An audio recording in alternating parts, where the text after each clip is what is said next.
Assalamualaikum warahmatullahi wabarakatuh. Hai semua, perkenalkan nama saya Widya Putra dari kelas 11 IPA 2. Di sini saya akan menceritakan beberapa perlawanan rakyat Indonesia terhadap penjajahan bangsa Barat. Mau tahu gimana ceritanya? Saksikan terus ya videonya. Yang pertama, perlawanan rakyat Aceh terhadap Portugis. Sejarah perlawanan rakyat Aceh terhadap Portugis sudah terjadi sejak abad ke-14 Masehi. Kronologi awalnya, kala itu Aceh menjadi tujuan perdagangan ketika Portugis menguasai Malaka pada 1511 di bawah pimpinan Alfonso de Albuquerque. Portugis merupakan salah satu bangsa Eropa selain Spanyol yang pertama kali melakukan penjelajahan samudera dengan misi 3G, yakni gold atau kekayaan, glory atau kejayaan, dan gospel atau penyebaran agama. Di wilayah-wilayah yang dikunjunginya, termasuk Malaka dan Aceh, Portugis berniat melakukan penaklukan dan menguasai perdagangan rempah-rempah yang merupakan komoditas mahal di Eropa. Portugis memburu kapal-kapal dagang Aceh di Laut Merah pada 1524 sampai 1525. Beberapa kapal Aceh tersebut ditangkap Portugis dan semakin memicu kemarahan rakyat Aceh. Namun pada 1568, pasukan Kesultanan Aceh Darussalam menyerang Portugis di Malaka. Serangan ini gagal lantaran kekuatan militer Portugis lebih tangguh. Setahun kemudian, gantian Portugis menyerang Aceh, namun dapat digagalkan pasukan Aceh. Sebenarnya, tidak ada pemenang dalam pertikaian antara Aceh kontra Portugis. Pada 1641, kekuasaan Portugis di Malaka melemah seiring kehadiran VOC dari Belanda yang kemudian merebut wilayah itu. Perlawanan rakyat Makassar terhadap VOC. Di Sulawesi Selatan, perlawanan terhadap kolonialisme Belanda dilakukan oleh kerajaan Goa dan Talo, yang kemudian bergabung menjadi kerajaan Makassar. Dilihat dari letak geografisnya, letak wilayah kerajaan Makassar sangat strategis dan memiliki kota pelabuhan sebagai pusat perdagangan di kawasan Indonesia Timur. Kerajaan Makassar dengan dukungan oleh pelaut-pelaut ulung mencapai puncak kejayaannya pada masa pemerintahan Sultan Hasanuddin antara tahun 1654 sampai 1669. Pada pertengahan abad ke-17, kerajaan Makassar menjadi pesaing berat bagi kompeni VOC, pelayaran, dan perdagangan di wilayah Indonesia Timur. Persaingan dagang tersebut terasa semakin berat untuk VOC, sehingga VOC berpura-pura ingin membangun hubungan baik dan saling menguntungkan. Upaya VOC yang sepertinya terlihat baik ini disambut baik oleh Raja Goa dan kemudian VOC diizinkan berdagang secara bebas. Setelah mendapatkan kesempatan berdagang dan mendapatkan pengaruh di Makassar, VOC mulai menunjukkan perilaku dan niat utamanya, yaitu mulai mengajukan tuntutan kepada Sultan Hasanuddin.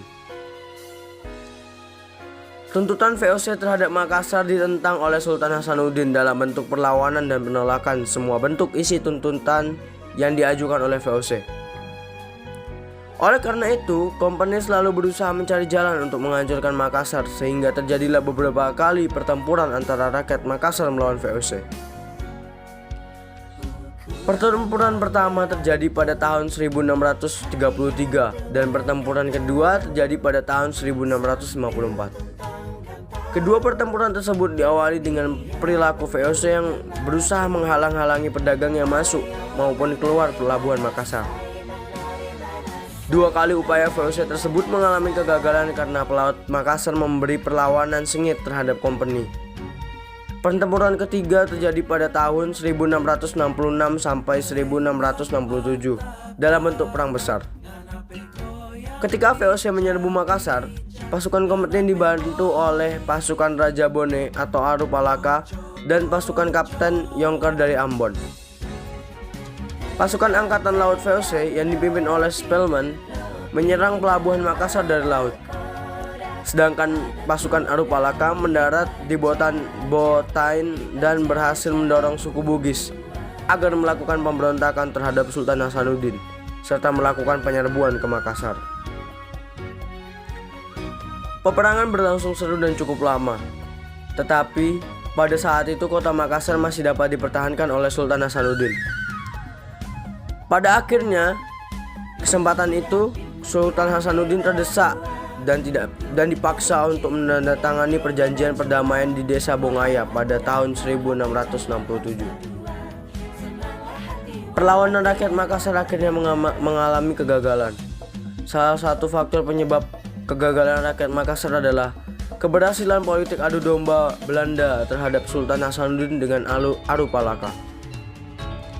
Perlawanan rakyat Makassar selanjutnya dilakukan dalam bentuk lain, seperti membantu Trunojoyo dan rakyat Banten setiap melakukan perlawanan terhadap VOC.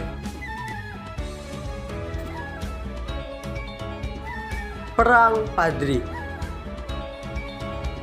Perang Padri adalah peperangan yang berlangsung di Sumatera Barat dan sekitarnya, terutama di kawasan Kerajaan Pagaruyung dari tahun 1803 hingga 1838. Perang ini merupakan peperangan yang pada awalnya akibat pertentangan dalam masalah agama, sebelum berubah menjadi peperangan melawan penjajahan. Perang Padri dimulai dengan munculnya pertentangan sekelompok ulama yang dijuluki kaum Padri terhadap kebiasaan-kebiasaan yang tidak sesuai dengan syariat Islam yang marak dilakukan oleh kaum adat di kawasan Kerajaan Pagaruyung dan sekitarnya. Kebiasaan yang dimaksud seperti perjudian, sabung ayam, madat, minum-minuman keras, tembakau, siri, dan juga aspek hukum adat matriarkat mengenai warisan. Sehingga pecahlah peperangan pada tahun 1803. Perang ini dapat dikatakan sebagai perang saudara yang melibatkan sesama Minang dan Mandailing.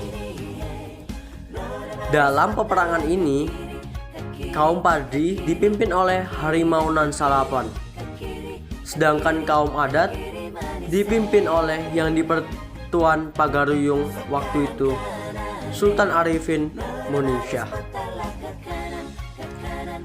Kaum adat yang mulai terdesak meminta bantuan kepada Belanda pada tahun 1821. Namun, keterlibatan Belanda ini justru memperkeruh dan memperumit keadaan. Sehingga sejak tahun 1833, kaum adat berbalik melawan Belanda dan bergabung bersama kaum Padri, walaupun pada akhirnya peperangan ini dapat dimenangkan oleh Belanda. Perang Padri termasuk peperangan dengan rentang waktu yang cukup panjang, menguras harta, dan mengorbankan jiwa raga. Perang ini selain meruntuhkan kekuasaan Kerajaan Pagaruyung, juga berdampak merosotnya perekonomian masyarakat di sekitarnya, dan memunculkan perpindahan masyarakat dari kawasan konflik. Perang Diponegoro. Perang Diponegoro adalah perang yang terjadi selama 5 tahun antara tahun 1825 sampai 1830. Perang ini disebut juga Perang Jawa. Perang ini dipimpin oleh Pangeran Diponegoro. Awal mula terjadinya Perang Diponegoro adalah karena Belanda memasang patok tanah milik Pangeran Diponegoro di desa Tegalrejo. Pada saat melawan Belanda, Pangeran Diponegoro menggunakan strategi perang gerilya dan memusatkan pertahanannya di Goa Selarong. Pada puncak peperangan, Belanda yang mulai kewalahan menghadapi peperangan mengerahkan lebih dari 23.000 orang serdadu.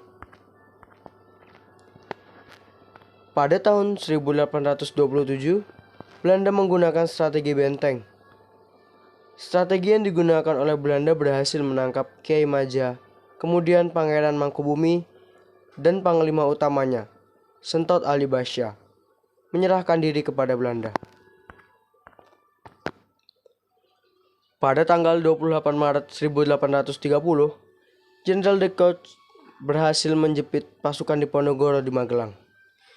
Di sana, Pangeran Diponegoro menyatakan bahwa ia menyerahkan diri dengan syarat sisa pasukannya dilepaskan. Lalu, Pangeran Diponegoro ditangkap dan diasingkan di Manado, kemudian dipindahkan di Makassar hingga wafatnya pada 8 Januari 1855.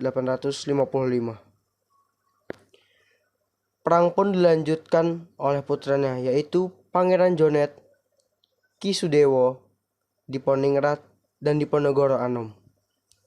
Namun sayangnya, usaha yang dilakukan putranya bernasib tragis. Diponingrat dan Diponegoro Anom dibuang ke Ambon, dan Ki Sudewo dan Pangeran Jonet terbunuh saat peperangan.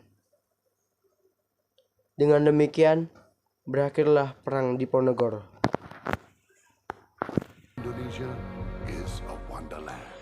Yang terakhir ialah Perang Puputan.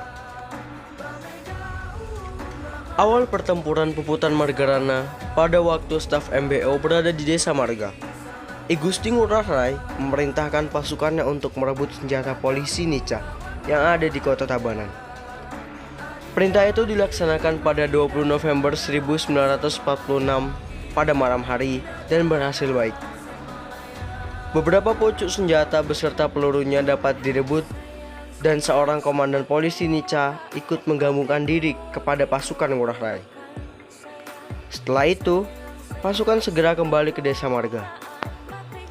Pada 20 November, sejak pagi-pagi buta, tentara Belanda mulai mengadakan pengurungan terhadap Desa Marga. Kurang lebih pukul 10 pagi, mulailah terjadi tembak-menembak antara pasukan Nica dengan pasukan Ngurah Rai. Pada pertempuran tersebut, pasukan bagian depan Belanda banyak yang mati tertembak. Oleh karena itu, Belanda segera mendatangkan bantuan dari semua tentaranya yang berada di Bali, ditambah pesawat pengebom yang didatangkan dari Makassar. Di dalam pertempuran yang sengit itu, semua anggota pasukan Ngurah Rai bertekad tidak akan mundur sampai titik darah penghabisan. Disinilah pasukan Ngurah Rai mengadakan Puputan atau perang habis-habisan di Desa Margarana, sehingga pasukan yang berjumlah 96 orang itu semuanya gugur, termasuk Ngurah Rai sendiri. Sebaliknya, di pihak Belanda ada lebih kurang 400 orang yang tewas.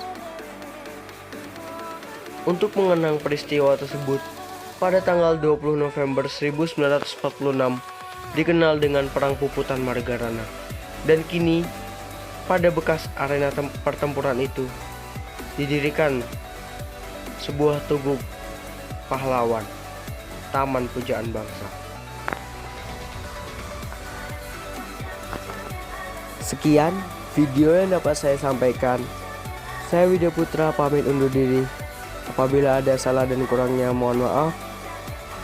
Wassalamualaikum warahmatullahi wabarakatuh. Jangan lupa like, komen, dan subscribe ya. Terima kasih.